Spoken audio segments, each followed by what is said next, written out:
Una hora, ¿verdad? Tiene usted la última palabra, senador Krill, en esta primera parte del panel. Muchas gracias. Muy buenas tardes a todos. Agradezco la invitación al IFE, a la OEA. Saludo a mis compañeros y compañera panelista y, por supuesto, a Patricia. El tema de financiamiento de campañas es el gran tema de las elecciones. Es el mayor tema de actualidad, sin duda alguna. ¿Y por qué lo es? Porque tiene que ver con un principio básico, con un principio fundamental de la democracia, que es un ciudadano, un voto. Y con otro principio que tiene que ver con las condiciones de equidad en la competencia política. Si se vulneran las condiciones de equidad, pues naturalmente se va a vulnerar o se fortalece o se debilita el principio de un ciudadano, un voto. Por eso me parece tan fundamental esta discusión, porque siempre es un reto, es un enorme desafío regular bien, establecer los controles y las rendiciones de cuenta sobre el financiamiento de campaña. Pero esto, como bien lo ha dicho Gerardo y lo ha repetido Pablo, no se puede ver de manera aislada, no se puede ver, digamos, fuera del contexto socioeconómico de un país. En el caso muy particular de nuestro país, hay un tema que genera una enorme tensión a este principio de un ciudadano, un voto, y es la desigualdad. ¿Cómo estamos en materia de desigualdad en México? El decil más rico de la población controla alrededor de un poco más del 30% del ingreso del Producto Interno Bruto. Por el contrario, el decil más pobre apenas controla el 1%. Entre el más rico y el más pobre tenemos un múltiplo que casi llega, digamos, a 30 veces. Ahí es donde está el problema. O sea, si nosotros no nos hacemos cargo del ambiente socioeconómico en el cual se desenvuelven las campañas, difícilmente vamos a poder establecer los controles, la supervisión y la fiscalización que requieren nuestras campañas para que ese principio, un ciudadano, un voto, no se vulnere. En el caso particular de México, a mí me tocó participar en la elección de 1994 como consejero ciudadano, la primera generación de consejeros ciudadanos. Establecimos por vez primera, en aquel entonces, unas reglas básicas para supervisar ingresos y gasto. No llegamos más allá de eso. Fueron las primeras reglas en la historia electoral del país. Anteriormente, es decir, de 94 para atrás, el tema de la equidad no era tema, tampoco, por supuesto, el de financiamiento de las campañas políticas. En 94, los consejeros ciudadanos llegamos a una conclusión muy básica, pero obvia, que las elecciones de 94 fueron unas elecciones legales, pero inequitativas. Y a partir de 94 y después de distintas reformas electorales sucesivas, se fue mejorando los niveles de auditoría, los niveles de rendición de cuentas, inclusive llegamos ya a la última reforma que me tocó participar, en la de 2007 y 2008, en donde ya establecimos, por ejemplo, el rompimiento del secreto bancario, fiduciario y fiscal. Las atribuciones del IFE ya eran mucho mayores, infinitamente mayores que las que se habían establecido en 1994. Pero creo que eso, siendo, digamos, un recorrido en donde progresivamente hemos venido avanzando en estas reformas sucesivas, creo que todavía tenemos cuando menos 5 puntos que yo quiero compartir con ustedes que tenemos que abordar en materia de financiamiento de campañas políticas. El primero de ellos es el monto. ¿Estamos gastando mucho o poco? Yo creo que la idea generalizada y el consenso que existe es que estamos gastando mucho dinero en las campañas políticas. Yo soy de esa idea y por eso presentamos una iniciativa para poder disminuir prerrogativas a partidos políticos, estableciendo una fórmula distinta a la que tenemos actualmente. La fórmula tiene que ver con un índice de salarios mínimos, 65%, multiplicado por el número de personas que integran el padrón. Hemos propuesto algo distinto para establecer primero el monto que reciben los partidos, pero que tiene que ver no solamente con sus gastos de carácter ordinario, sino también deberían de hacerse extensivos a los gastos que tienen que ver igualmente con las campañas políticas. Y la fórmula que propusimos es que en vez de que el múltiplo de salarios mínimos vaya asociado a los integrantes del padrón, que sea vinculatorio a los votantes efectivos, que además me parece algo mucho más razonable porque son los que acuden a votar, y simplemente si hacemos esa variación en la fórmula, estableceríamos casi a la mitad las prerrogativas que reciben los partidos políticos. Entonces, la primera discusión es si estamos gastando bien, cuánto estamos gastando o cuánto deberíamos de gastar. Lo que propongo yo es una fórmula que nos reduzca el nivel de gasto prácticamente al 50%. Segundo, no es lo mismo los niveles de control y supervisión que existen a nivel federal que en las entidades federativas. Hay una enorme disparidad en supervisión, en controles y obviamente en resultados en función de la equidad en las condiciones de competencia.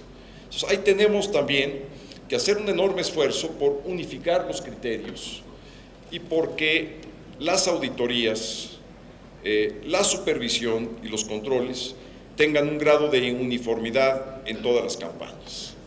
Hemos visto casos realmente muy llamativos, el último, el caso de Coahuila, en donde fue una elección que se llevó a cabo con una serie de programas sociales, que le llamaban programas de la gente, y que esos programas sociales, pues, venían, digamos, financiados con la tesorería del Estado, pero que inmediatamente después, y en función del enorme endeudamiento de ese Estado, se tuvieron que cancelar. ¡Ah, qué casualidad que se cancelaron los programas exactamente después de la elección y no antes! Y también qué casualidad que se tuvieron que subir los impuestos después de la elección y no antes. Entonces, la parte del financiamiento de las campañas tiene, como bien dice Gerardo, igualmente que abarcar los programas de carácter social, entre otras cosas, pero vuelvo al punto. El punto es tratar de establecer criterios uniformes para campañas federales y campañas locales. El tercer punto… Se está acabando el tiempo, senador. Me ciño, gracias. Muchas gracias. Le agradezco. Pero nos queda debiendo, dijo que tenía 5 propuestas para modificar o seguir mejorando el sistema de financiación de campaña. Nos alcanzó a contar 2, ahora va a tener la oportunidad con muchas preguntas del público, que la mayoría están dirigidas a usted para que complemente esa respuesta. ¿Qué mecanismos hay?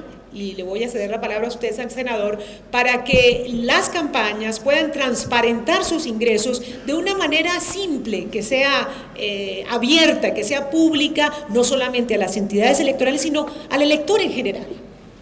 A mí me parece esta pregunta crucial, porque en buena medida el control que se tiene es el control a través de la transparencia. Lo que tenemos actualmente en nuestro país es una disposición que permite conocer ciertos elementos del gasto para, digamos, el público en general. Pero yo lo que propondría es algo que vaya más allá.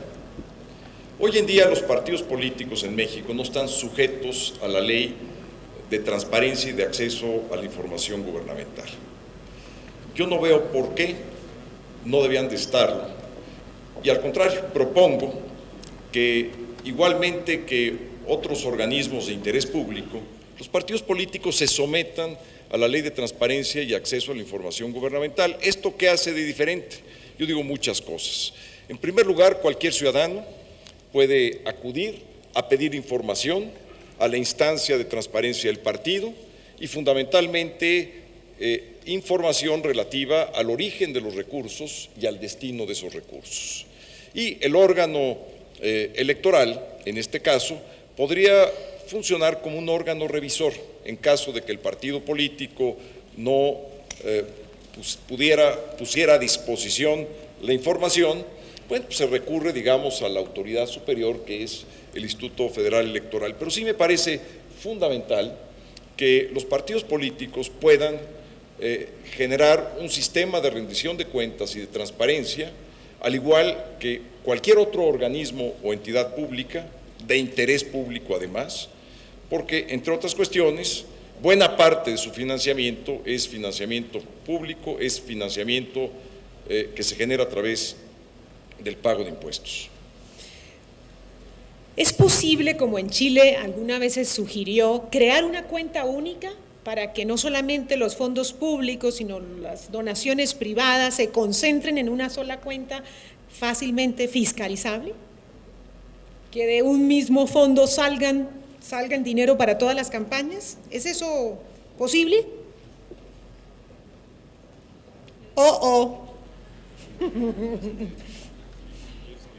El senador Krill está listo para… Bueno, en el caso de las precampañas y particularmente lo que vamos a hacer en el partido es precisamente esto, Patricia.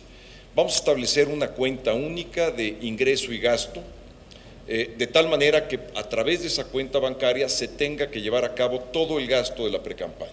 Pero no solamente eso, a través del partido es como se llevan a cabo las contrataciones con todos los proveedores de bienes y servicios que se van a utilizar durante la precampaña. Entonces, creo que, por supuesto, que una elección ya de carácter constitucional, pues es mayor gasto y quizá mayor complejidad, pero a mí me parece que el sentido y el principio de la cuenta única es algo que ayuda enormemente a la fiscalización del gasto. La cuenta única dentro de cada campaña. Sí, claro. Yo digo una cuenta única donde llegan todos los dineros para todas las campañas y que la controle alguien del organismo electoral, en fin, que sea un solo supervisor de esos dineros y que los reparta equitativamente de acuerdo a la ley.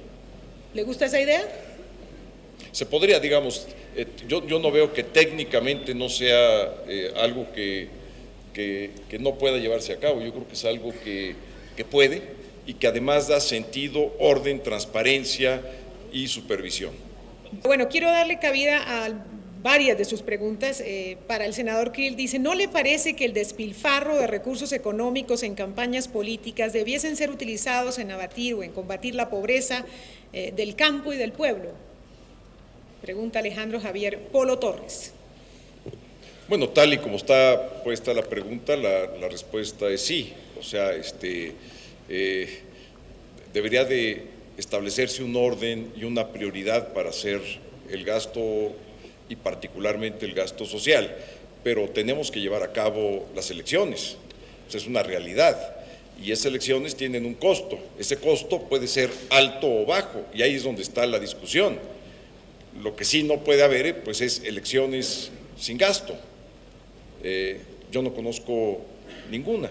Entonces yo creo que aquí lo que se impone es, de acuerdo pues con las circunstancias, la economía y las necesidades de un país, asignar el monto correspondiente para los procesos electorales. Por eso, reitero, yo he propuesto una disminución a través de un cambio de la fórmula para la asignación de recursos a los partidos políticos y al gasto de campaña. Esa es la discusión. ¿Cuánto? Pues siempre va a haber, digamos, argumentos en pro y argumentos en contra, que si la democracia particularmente formal o electoral es muy cara o muy barata. Yo lo que sí les digo es que en el caso muy particular de México, tuvimos la necesidad, precisamente por las condiciones de desconfianza y por los antecedentes de nuestro proceso de transición, de llevar a cabo una serie de modificaciones a través de distintas reformas electorales que pues nos llevaron quizá a tener, digamos, demasiadas normas, y cada norma tiene un costo. Si ustedes analizan lo que es nuestro código electoral, pues tiene más o menos un número similar de normas que nuestro Código Civil. El Código Civil que regula las conductas de los ciudadanos de todos los días, contra las conductas solamente, digamos, de carácter electoral, y eso lleva implícito un costo. Pero yo creo que el proceso de transición, habiéndose llevado en paz y por las vías de las instituciones, pues tiene una justificación. A partir de eso, la discusión es cuánto estamos gastando en las elecciones, cuánto cuesta un voto, debemos de tener muy claro el costo, y tener una discusión para racionalizar en la medida de lo posible ese gasto, pero sin precarizar las instituciones, porque creo que entonces estaríamos buscando un bien, pero llegando a un mal. Wow, tengo muchísimas preguntas, muchas de ellas no tienen mucho que ver con el tema que estamos tratando, pero vamos a ver si le damos cabida a las más relevantes. Y bueno, una pregunta tiene que ver con que si son suficientes las regulaciones actuales. Usted, senador, hablaba de que hay una gran disparidad entre las regulaciones federales y las locales. Y alguien aquí me hablaba de los gobernadores, ya son tantos los papeles que se me confundieron, pero alguien me hablaba si es que los gobernadores a nivel estatal tienen algo que ver con la regulación de las contiendas locales. ¿Cómo disminuir esa disparidad? ¿Cómo hacer que el proceso se unifique y garantizar pues mucho más transparencia en todas las entidades? Pregunta. Pues yo creo que tenemos que, en un trabajo, digamos, de derecho comparado, ir estableciendo cuáles son los avances a nivel federal y avances que hayan funcionado bien, que ya estén probados, y ver la brecha o la disparidad que existe en lo que son las legislaciones locales. Una de las cuestiones que a mí me preocupa sobremanera es la autonomía de las autoridades electorales locales. Esto es fundamental. Patricia hablaba si era necesario o no tener órganos autónomos para fiscalizar. Entonces, es una condición, por supuesto, más que necesaria. Entonces, no solamente es el problema de la disparidad en la regulación, supervisión y control, sino sobre todo de la autoridad electoral y su autonomía. Porque también, digamos, dentro de las autonomías, pues hay autonomías mucho más consolidadas que otras, y lo que requerimos son autoridades electorales plenamente consolidadas en su autonomía, que no estén ni subordinadas al partido o a los partidos, ni subordinadas al gobierno o a los gobiernos. Dice al senador Santiago Krill, ¿ya es tarde para cambiar el marco legal que garantice evitar el uso de dinero del crimen organizado en las campañas? Ya es tarde para hacer una reforma electoral, porque así lo establece nuestro precepto constitucional. Pero yo creo que nunca es tarde para establecer los compromisos por parte de los aspirantes, de los candidatos y de los partidos políticos para hacer un pacto anticrimen organizado. Y particularmente un pacto en donde candidatos y partidos nos pongamos de acuerdo en las reglas para poder blindar la próxima campaña electoral. Y este blindaje tendría que darse, por supuesto, con la legislación que tenemos, que es suficiente porque es amplia, escruta, vigila y controla todo lo que es origen y destino de gasto. Con eso tendríamos, porque además se rompen los principios de secreto bancario, secreto fiduciario, secreto fiscal. Es decir, el IFE cuenta con las atribuciones suficientes para hacer una auditoría integral a los gastos. Pero esto no quiere decir que no podamos los candidatos y los partidos políticos llegar a un pacto en donde hagamos un compromiso, que ni un peso de ninguna de las campañas políticas puede provenir del crimen organizado. en el sentido de establecer los controles adicionales a nivel de pacto, y ahí no tenemos ningún tipo de limitación alguna, para poder hacer esa garantía plena, más lo que ya tiene como atribución propia el Instituto Federal Electoral. Y por último, es más importante saber quién donó o cómo se invirtió. Adelante. Yo creo que absolutamente las dos cosas, ¿no? Tanto el origen como el destino, porque son los dos principios que deben de estar bajo la supervisión y bajo el control. ¿Quién es el donador? ¿Cuánto donó? Si se ciñó o no a su tope de donación, si tiene las características para ser donante electoral. Por ejemplo, en nuestro país está prohibido que sociedades mercantiles, empresas, den donaciones, igualmente sindicatos, por toda la cuestión de carácter corporativo que ello implica. Es decir, esto afecta y vulnera, digamos, este principio de un ciudadano, un voto. Entonces sí es fundamental saber quién es el donante, de dónde viene el origen de esa donación, porque son dos cosas distintas. Uno es la persona que dona y lo otro es de dónde viene ese dinero, de tal manera que se pueda comprobar que ese recurso es un recurso lícito, que la fuente y la generación del recurso viene, digamos, de algo lícito. Y por el otro lado, el lado del gasto, hay que establecer con precisión que hay gastos que se pueden hacer y hay gastos que no se pueden hacer. En consecuencia, sí es fundamental que la autoridad pueda con precisión establecer el origen y el destino y también lo que es la persona que hace la donación. Creo que estos tres elementos son fundamentales para hablar de fiscalización. Bueno, yo creo que en ese punto podemos concluir que es importantísimo tener acceso a esa información de rendición de cuentas antes, durante la campaña y obviamente al finalizar la campaña, esos mecanismos de fiscalización no solamente de organismos electorales, pero también de participación ciudadana. Creo que eso le daría una transparencia mucho mayor. Creo que hay fórmulas que funcionan y que son también susceptibles a perfeccionar. La pública, como decía Gerardo, aleja mucho al candidato y a la campaña de sus ciudadanos. La mixta, obliga no solamente a que se haga una reglamentación frente a las donaciones, los topes, se transparente la donación y se establezcan reglas claras para permitir la donación de los privados, pero creo que en cualquier caso me parece que todos coincidimos en que se está gastando muchísimo dinero en la financiación electoral. ¿Cuánto es el monto? ¿Cuánto es lo máximo? Creo que ese es un debate que seguirá en América Latina. Habrá que ver en los sistemas que son totalmente públicos o mixtos. No creo que haya uno totalmente privado. No sé, en el Caribe nos decías tú que no hay reglamentación. En Venezuela no hay, Bolivia y Venezuela únicamente en América Latina,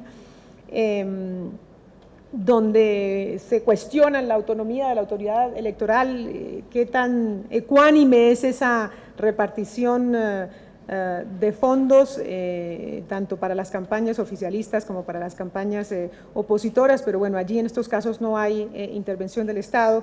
Y me pareció importante lo que dijiste, Pablo, al final, que exista una justicia para dirimir los problemas electorales, para agilizar y facilitar llegar a dictámenes en ese sentido. Por otra parte, me pareció importantísimo lo que dijo el senador Krill, que habría que hacer un proceso que estandarice, digamos, la fiscalización de los procesos a nivel federal y municipal, que creo que ahí hay una diferencia grande. Y nada, creo que es importantísimo que en América Latina asegurarnos que los contratistas del Estado no tengan ventajas para financiar campañas políticas que después quieran recobrar su inversión. Creo que ese debe ser un compromiso muy serio para toda la región y bueno, ojalá que los procesos donde esa medida esté establecida nos sirvan de referente para evitar esa corrupción que tanto nos hace daño en nuestra región. Gracias a ustedes de nuevo, a ustedes por su atención y bueno, gracias a los organizadores.